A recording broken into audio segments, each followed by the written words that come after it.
the Dumbuck Crannog.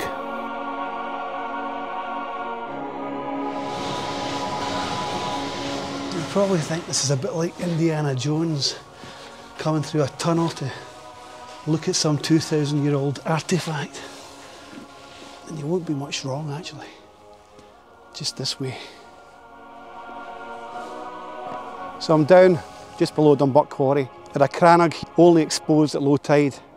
Humans would have been living here about 2,000 years ago. Discovered by a local artist and amateur archaeologist William Donnelly in 1898, this site was described as an ancient Crannog settlement that dated back more than 2,000 years. 27 oak pile stumps mark out a circular structure about 50 feet in diameter.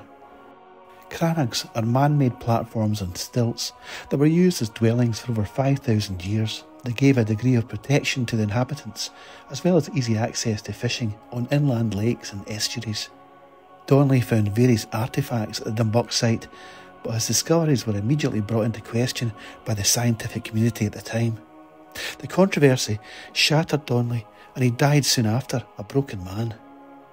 With the invention of more precise measurements and later carbon dating, the Crannog itself, along with a dugout canoe found at the site, were confirmed as authentic.